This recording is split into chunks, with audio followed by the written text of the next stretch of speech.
Halo semuanya, Assalamualaikum warahmatullahi wabarakatuh. Salam sejahtera bagi kita semuanya. Bapak Ibu sekalian, sudah kita ketahui bersama bahwasanya data pencairan bansos PKH ataupun juga sembako sebelumnya, yaitu menggunakan data yang namanya DTKS, Bapak Ibu. Data terpadu kesejahteraan sosial, di mana DTKS itu menjadi dasar pencairan bansos, ya.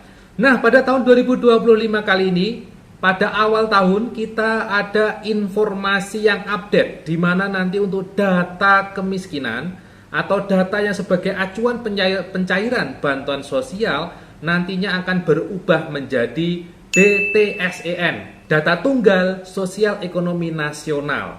Nah, informasi terkait DTSEN ini mungkin sudah Anda dapatkan baik dari YouTuber ya ataupun di TikTok atau di Instagram. Mungkin sudah beredar di masyarakat. Nah, pada kesempatan kali ini Bapak Ibu, saya akan menyampaikan informasi resminya bagaimana. Jadi informasi ini saya akan menyampaikan atau membacakan ulang info yang sudah diupload pada halaman resmi Kementerian Sosial Republik Indonesia. Jadi berita ini sudah diunggah atau diupload pada tanggal 21 Januari kemarin Bapak Ibu. Nah, terkait nanti data DTSEN ini akan digunakan kapan, apakah nanti bisa diupdate setiap hari, nanti bagaimana cara mengupdate-nya, apakah sudah ada aturannya, dan lain sebagainya, termasuk apakah juga sudah diberlakukan data DTSEN ini. Nah, pada informasi yang sudah diunggah di halaman resmi Kementerian Sosial, itu dijelaskan secara lengkap. Nah, habis ini akan saya bacakan infonya kepada Anda semua. Silakan bisa disimak ya, inti informasinya bagaimana, bisa dibaca beritanya ataupun juga bisa mendengarkan saya membaca berita tersebut. Nah, berikut informasi lengkapnya. Baik Bapak Ibu, ini adalah berita yang sudah diupload ya di halaman resmi kemensos.go.id dengan judul Tindak Lanjuti Arahan Presiden Prabowo, Kementerian Sosial dan BPS bahas pemutakhiran data DTSEN. Diunggah pada 21 Januari 2025 di Jakarta ya. Kementerian Sosial Kemensos menggelar pertemuan dengan Badan Pusat Statistik atau BPS di kantor BPS pada Selasa tanggal 21 Januari 2025 membahas tata kelola pemutakhiran data penerima bansos dalam Data Tunggal Sosial Ekonomi Nasional atau DTSEN. Hal ini sebagai tindak lanjut arahan dari Bapak Presiden Prabowo untuk melakukan validasi data agar bantuan lebih tepat sasaran. Kepada BPS, Bapak Menteri Sosial Saifullah Yusuf yang akrab disapa dengan Gus Ipul menuturkan arahan Presiden Prabowo tersebut berpijak pada survei Litbang Kompas terhadap kepuasan masyarakat dalam 100 hari pemerintahan Prabowo Gibran.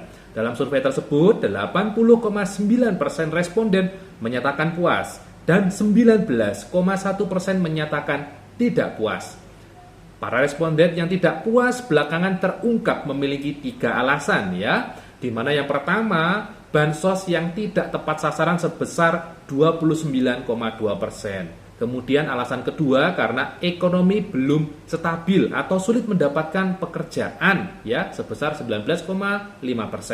Dan alasan yang ketiga adalah harga kebutuhan pokok atau sembako yang masih mahal sebesar 17,1%. Nah, maka dari itu, kemudian Bapak Presiden minta untuk melakukan validasi data yang diberi tanggung jawab adalah BPS sebagai lembaga yang paling tepat agar bantuan tepat sasaran, kata Gus Ipul atau Gus Mensos ya.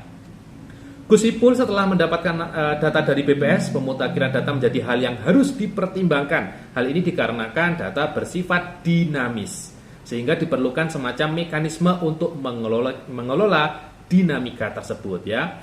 Gus Ipul memaparkan 2 mekanisme pemutakhiran data bantuan sosial yang dapat dijadikan masukan kepada BPS. Yang pertama yaitu jalur formal dan yang kedua jalur partisipasi.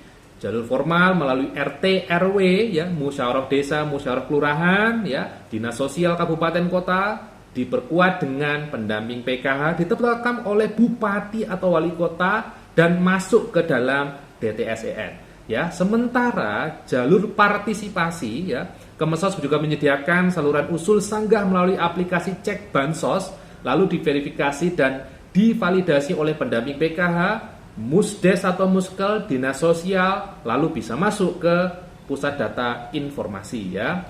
Dari DTSEN yang merupakan bagian dari usul sanggah ataupun daerah akan kami kirim ke BPS lagi untuk dimutakhirkan lalu dikembalikan lagi ke kementerian ya, ujar Gus Ipul atau Mensos ya.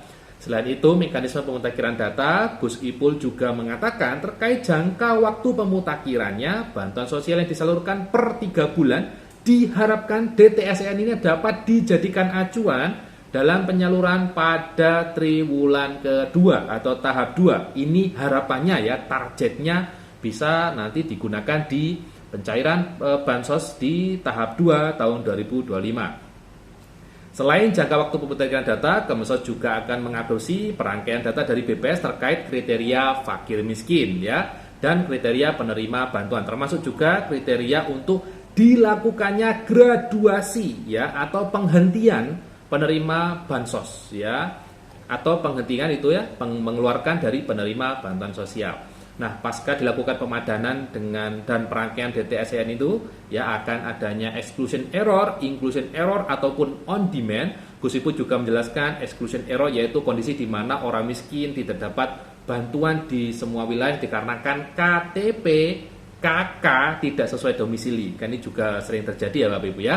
Nah, inclusion error, kondisi ini di mana penduduk selama ini mendapatkan bantuan namun dinilai sudah tidak layak ya. Dan on demand yaitu penduduk yang merasa layak mendapat bantuan namun tidak masuk ke dalam kelompok yang tepat sasaran.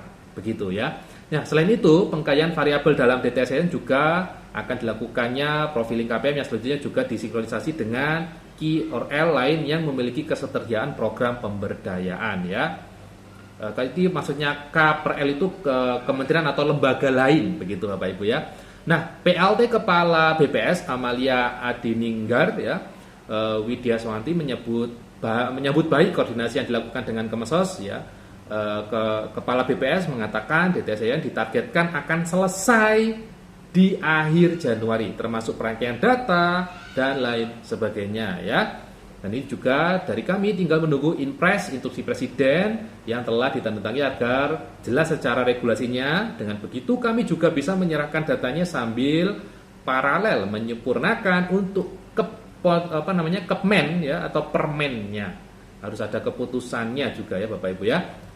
Nah, ini terkait waktu pemutakhiran ya, PLT Kepala BPS Bu Amalia menjelaskan untuk data setiap hari bisa masuk data DTSEN dan melakukan formal updating 3 bulan sekali sebelum dilakukan penyaluran bansos ya. Untuk teknisnya 1 bulan sekali BPS akan melakukan akan masuk DTSEN dan diterima Kemensos 3 bulan sekali begitu ya. Bu Amalia juga mengatakan bahwa BPS akan siap melakukan pendampingan pada saat verifikasi dan validasi di kabupaten atau kota ya, sehingga sebelum masuk DTSEN akan dilakukan cleaning oleh daerah begitu. Selain jalur pemutakhiran dan jangka waktu pemutakhiran ya, Kemensos juga akan melakukan koordinasi lebih lanjut dengan BPS terkait indeks kesulitan geografis. Karena menurut hasil hitung BPS ya, daerah dengan kesulitan geografis ya, ada kesulitan untuk bisa mencapai daerah tersebut ya, ternyata memiliki angka kemiskinan yang relatif lebih tinggi. Hal tersebut dilakukan terkait kebutuhan saluran bantuan sosial. Nah, itu Bapak Ibu informasi yang sudah diupload di website resmi Kemensos. Nanti bisa Bapak Ibu baca ya informasinya di kemensos.go.id. Untuk link beritanya juga nanti akan saya taruh di deskripsi, bisa Anda baca ya. Nah Bapak Ibu, tadi itu informasi yang sudah diupload secara resmi di website Kementerian Sosial, bisa Anda baca nanti di website resminya. Link informasinya akan saya taruh di deskripsi video ini. Dan berikutnya Bapak Ibu, yang paling penting, DTSEN ini belum diberlakukan ya, karena masih menunggu instruksi Presiden atau keputusan yang dari Presiden. Surat resmi dari Presiden masih ditunggu baik oleh Kementerian Sosial maupun oleh BPS ya. Jadi nanti Bapak Ibu jangan panik ya, sabar saja, kita akan menunggu info lebih lanjut, baik dari Kemensos ataupun dari BPS, gitu ya Bapak Ibu. Mungkin itu informasi yang bisa saya sampaikan pada kesempatan kali ini. Terima kasih sudah menyimak info di channel YouTube Ahmad Riza Effendi. Kita ketemu lagi dan wassalamualaikum warahmatullahi wabarakatuh.